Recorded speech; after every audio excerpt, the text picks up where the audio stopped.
हाय। आज हम operating system का जो टॉपिक करेंगे बैंकर एल्गोरिथम। बैंकर एल्गोरिथम बहुत इंपॉर्टेंट एल्गोरिथम है। बैंकर एल्गोरिथम में पहले कुछ टर्म देख लें। आर जो है request for resource and number of processes, system में कितने प्रोसेस हैं। एन है नंबर ऑफ रिसोर्स टाइप, यानी एक प्रोसेस के रिसोर्स के कितने टाइप है। जैसे 5 तरह के प्रिंटर, 5 तरह के स्कैनर्स, तो कितने तरह के हमारे पास रिसोर्स के टाइप हैं। अवेलेबल क्या है, नंबर ऑफ यूनिट जो है आर के करंटली अवेलेबल है हमारे पास। अवेलेबल एक वन डायमेंशनल है एम। उसके बाद है मैक्सिमम एम एन, ये 2 डायमेंशनल है। ये डिस्क्राइब करता है कि मैक्सिमम डिमांड की ज्यादा से ज्यादा डिमांड कितनी है। और एलोकेशन एम एन, ये भी 2 डायमेंशनल है। ये डिस्क्राइब करती है करंट एलोकेशन कितनी है, कितने हम प्रोसेसेस को एलोकेट कर चुके हैं। और अब अगर हमने नीड पता करनी है, जब हमने ये पता करना है कि और कितने हमने एलोकेट करने हैं, तो नीड की फार्मूला, नीड 2 डायमेंशनल है आई जे, ये कैलकुलेट होगा जब हम मैक्सिमम में से एलोकेट किए हुए माइनस कर देंगे। यानी कि नीड मैट्रिक्स हम कैसे फाइंड आउट कर सकते हैं, जब हम मैक्स में से एलोकेट किए हुए रिसोर्सेज को माइनस करते हैं। तो अब यहां पे हम रिसोर्स रिक्वेस्ट एल्गोरिथम पहले समझेंगे। रिसोर्स रिक्वेस्ट एल्गोरिथम, इसमें क्या है, एक हमने रिक्वेस्ट ली हुई है, यानी कि रिक्वेस्ट एमएन 2 डायमेंशनल, जो डिस्क्राइब कर रहा है कि रिक्वेस्ट सभी प्रोसेसेस की क्या है। अब रिसोर्स रिक्वेस्ट में अगर हमारी रिक्वेस्ट जो हमने रिसोर्स के लिए रिक्वेस्ट की है, रिक्वेस्ट आईजे, ये लेस है नीड से, यानी जितनी उस प्रोसेस को चाहिए नीड आईजे से, तो इसका मतलब क्या है कि वो सेफ स्टेट में है, तो हम स्टेप 2 में आ सकते हैं। अदरवाइज वो रेज कर देगा एरर कंडीशन। अगर हमारी रिक्वेस्ट हमारी नीड से ज्यादा है, यानी कि हमको चाहिए तो 5 है बट हम रिक्वेस्ट 7 की कर रहे हैं, तो ये एरर है। अगर ये स्टेप हम क्वालिफाई करते हैं, अगर हमारी रिक्वेस्ट नीड से कम है, तो अब हम देखेंगे कि हमारी रिक्वेस्ट जो हमने रिसोर्स की है, it should be greater than available. अगर तो ग्रेटर देन अवेलेबल है, यानी कि हम रिक्वेस्ट जो कर रहे हैं अवेलेबल से ज्यादा कर रहे हैं, तो प्रोसेस मस्ट वेट, यानी कि वो डेडलॉक में जाएगा। अवेलेबल कम है, रिक्वेस्ट हम ज्यादा कर रहे हैं, तो वो डेडलॉक में जाएगा। अगर ऐसा नहीं है तो वो रिक्वेस्ट को एलोकेट कर देंगे उस पर्टिकुलर प्रोसेस पी आई को। Otherwise pretend to allocate the request resource to P I. तो once the resource are allocated, जब एलोकेट हो गए हमने रिसोर्स, तो चेक करेंगे कि सिस्टम सेफ स्टेट में है या नहीं।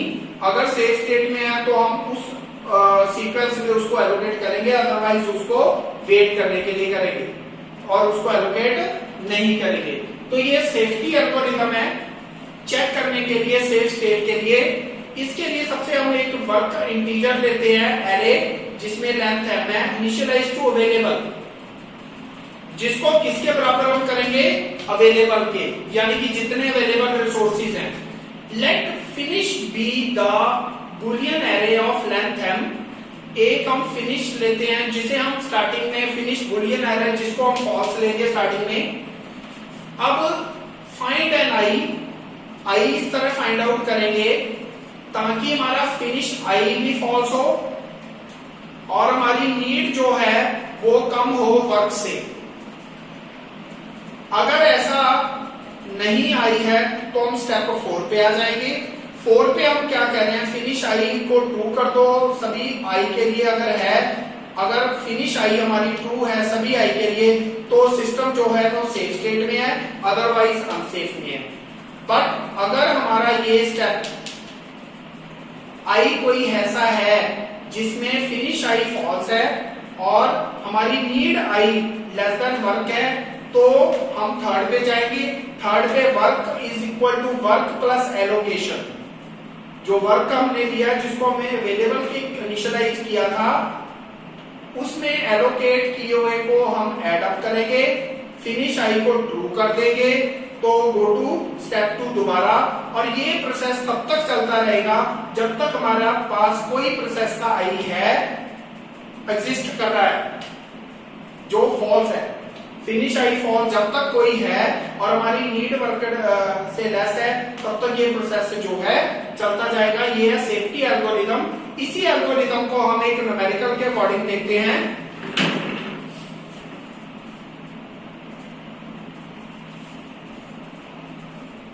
हम एक एग्जांपल लेके चल रहे हैं जिसमें मैं कुछ टर्म्स लेके चल रहा हूं। सबसे पहले एलोकेशन,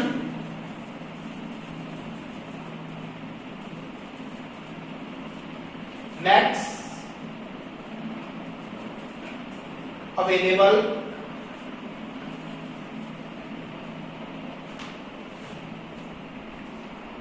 ये ABCD जो हैं ये हमने रिसोर्स की टाइप्स ली हैं। इसी तरह मैक्स में भी ABCD होगा और अवेलेबल में भी ABCD होगा। और प्रोसेसेस अब ये देखिए आई जो हम लिखते हैं MN तो ये 2 डायमेंशनल बन गया P1, P0, P1, P2, P3 और P4। ये हम एलोकेट किए हुए एक इमेजिनरी एग्जांपल ले रहे हैं।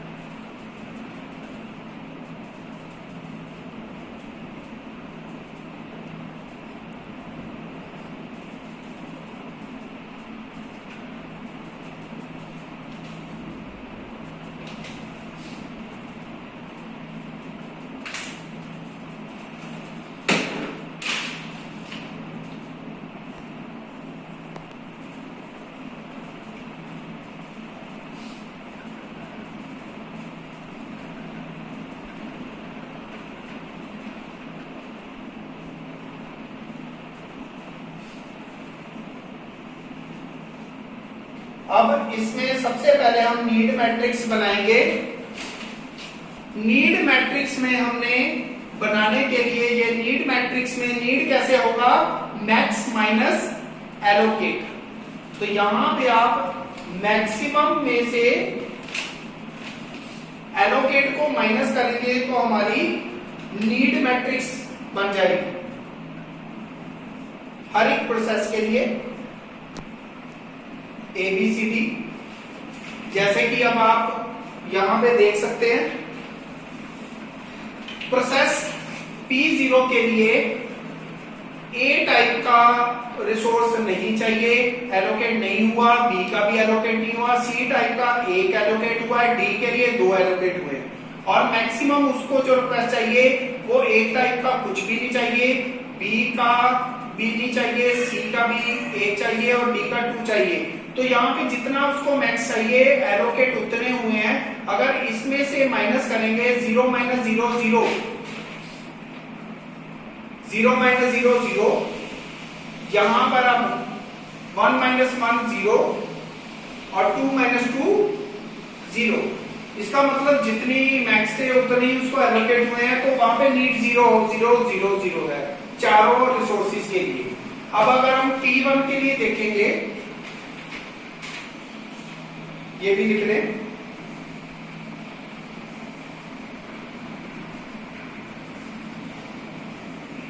अब अगर P1 के लिए माइनस करिए मैक्स माइनस एलोकेशन तो यहां से 1 माइनस 1 0 आ जाएगा, 7 माइनस 0 7, 5 माइनस 0 5 और 0 माइनस 0 0। इसी तरह हमने P2, P3 और P4 के लिए माइनस करेंगे this minus max minus allocation. तो ये आपकी मैट्रिक्स बनेगी।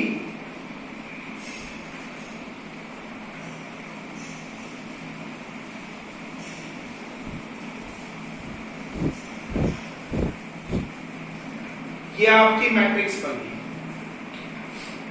Need matrix.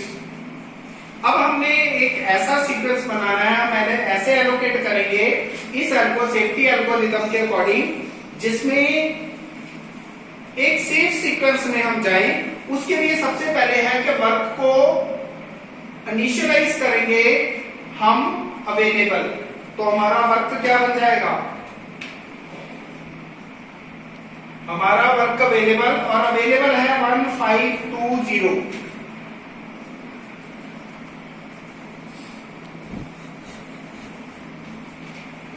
वर्क इनिशियलाइज कर दिया अवेलेबल, और सभी को हमने फॉल्स में लेके चलना है। ये नीड वाली मैट्रिक्स जितनी भी है, फिनिश आई जो है, फिनिश को हमने ये सभी को फॉल्स कर दीजिए। एक फिनिश मैट्रिक्स लेते हैं जिसमें हम सभी को फॉल्स करेंगे सभी प्रोसेसेस के लिए। अब हमारी नीड हर एक प्रोसेस के लिए देखनी है कि जो हमारी नीड है वो हमारी वर्क से कम होनी चाहिए। अब अगर हम प्रोसेस P0 को पहले एलोकेट करते हैं तो P0 में देखिए हमारी नीड 0 0 0 0 है, और वर्क जो है हमारा 1, पहले A का 1 है, B का 5 है, C का 2 है, अगला 0 है। इसका मतलब हमारी नीड हमारी वर्क से कम है, तो हम P0 को पहले एलोकेट कर सकते हैं। अब जब एलोकेट कर दिया तो साथ ही इसको ट्रू कर दिया। जब आपने इसको ट्रू किया, जब ये सारा एलोकेट हो जाएगा, आफ्टर फिनिश ये अपने गिव अप कर देगा एलोकेटेड, क्योंकि जब P0 का काम खत्म हो गया तो ये अपने एलोकेट वाले भी गिव अप करके वर्क में ऐड कर देगा। तो अब हमारा जो वर्क है वो क्या बन जाएगा, वर्क प्लस एलोकेशन। तो वर्क हमारा 1 5 ABCD के थे, 1520 था, तो वर्क प्लस एलोकेशन, तो एलोकेशन जोड़ दो 0 0 1 2, तो हमारा न्यू वर्क कितना बन गया 2 3 5 1। ये हमारा न्यू वर्क बन गया, ये हमारा न्यू वर्क बन गया, और मैंने फिनिश को ट्रू कर दिया। और फिर दोबारा स्टेप 2 पे जाएंगे। अब P1 के लिए देखेंगे, P1 के लिए यहां पे हमारे पास यहां पे कितना आएगा 1 1 है, 0 5 है, C का भी नहीं चाहिए, D का भी नहीं चाहिए, तो यहां सॉरी यहां नीड से चेक करेंगे, नीड से चेक करेंगे। अब हम देख रहे हैं P1 के लिए नीड में से देखना है हमारे वर्क कि क्या नीड हमारी वर्क से P1 के लिए छोटी है। अब यहां पे देखिए A टाइप का 0 है, नीड कोई नहीं है, अवेलेबल 1 है, लेकिन यहां देखिए नीड में P1 के लिए B के लिए 7 है जो उसकी नीड, बट अवेलेबल कितना है वर्क में 5। तो इसका मतलब क्या है कि यहां पे हम P1 को एलोकेट नहीं कर सकते, क्योंकि यहां पे हमारी जो नीड है वो वर्क से ज्यादा हो गई। यहां पे 7 है बट वर्क में B टाइप का 5 है, तो P1 सीक्वेंस में हम नहीं लेके चलेंगे, तो P2 को लेके चलते हैं। तो P2 में क्या होगा, यहां पे देखिए नीड 1 है तो 1 अवेलेबल है, B टाइप का 0 है तो बस यहाँ 5 है, यहाँ 0 है या 3 है, यहाँ पे D टाइप का 2 चाहिए और 2 अवेलेबल है, तो हम P2 को आगे वाले सीक्वेंस में लेके चल सकते हैं। अब P2 को लेके चलेंगे, जब P2 का काम कंप्लीट हो जाएगा तो P2 अपनी एलोकेशन को गिव अप कर देगा, तो वर्क हमारा बनेगा वर्क पर एलोकेशन। तो P2 की सारी एलोकेशन अब हम वर्क में जोड़ देंगे 1 3 5 4, तो ये बनेगा 6 8 8 2। तो अब यहां पे न्यू वर्क बन गया 2 8 8 8 6। अब अगले सीक्वेंस में हम देखेंगे P3 के लिए। P3 के लिए अब जो हमारा सीक्वेंस है 0 0 नीड A टाइप का 0 है बट यहाँ पे 2 अवेलेबल हैं। यहाँ पे B टाइप का 0 है बट अवेलेबल 1 है। यहाँ पे 2 चाहिए बट 1 अवेलेबल है, 0 है। तो इसका मतलब हम P3 को अगले सीक्वेंस में ला सकते हैं। और P3 का जो एलोकेट है, अब new work equal to work plus allocator बनाइए।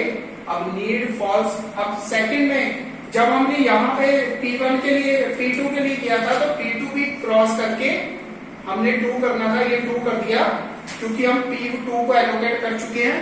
अब P3 जो है, P3 के लिए जब हम देखते हैं 0 0 2 0, हमारी नीड वर्क से छोटी है, तो हम P3 को एलोकेट कर सकते हैं और उसके लिए work equal to work plus allocation करेंगे। P3 की एलोकेशन को जोड़ दीजिए 0 6 3 2, तो ये बन गया 8 11 14 और 2, और साथ में हमने करना है फिनिश P3 को ट्रू, क्योंकि P3 लेके चल रहे हैं ये ट्रू, तो सीक्वेंस में P3 आ गया।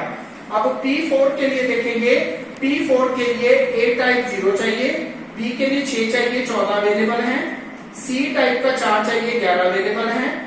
D टाइप का 2 चाहिए, 8 अवेलेबल हैं। तो इसका मतलब क्या है, P4 को हम एलोकेट कर सकते हैं। तो P को एलोकेट नीड जो है हमारी वर्क से कम बन रही है, तो यहाँ पे work equal to work plus allocation अगर करेंगे, तो जब P4 एलोकेट होगा तो यहाँ पे 0 0 1 4 ये एलोकेट कर दिया, ये बन रहा है 12, ये भी 12, ये 14, ये 2, और फिनिश P4 को भी 2 कर देंगे। अब फिर वही देखेंगे कि क्या कोई ऐसा आई है जो फॉल्स है। यस, P1 है, P1 अभी फॉल्स है। तो अब P1 को चेक करके देखते हैं कि क्या सेफ स्टेट में आ रहा है। P1 को A टाइप का कोई नहीं चाहिए, B का 7 चाहिए या अवेलेबल 14 है, C 5 है बट चाहिए और 12 अवेलेबल है, D टाइप कोई भी नहीं चाहिए और 12 अवेलेबल है। तो अब हम P4 के बाद यहाँ पे P1 एलोकेट कर सकते हैं और यहाँ पे 2 करेंगे। अब हमने यहाँ पे देखना है कि कोई आई है जो फॉल्स है, फिनिश आई कोई फॉल्स है नहीं, कोई भी नहीं है। तो फिनिश आई 2 है सभी के लिए, हमने देख लिया फिनिश आई 2 है सबके लिए। तो इसका मतलब सेफ स्टेट में रहने के लिए जो हमारा सीक्वेंस है वो होगा P0 P2 P3 P4 P1। तो इस अकॉर्डिंग बैंकर एल्गोरिथम के लिए हर एक प्रोसेसर को हर एक एलोकेट हो गया है और इसमें सिस्टम सेफ स्टेट में है। जो हमने देखना था सिस्टम सेफ स्टेट, यस, जब ये सीक्वेंस होता है तो हमारा सिस्टम सेफ स्टेट में है। Thank you.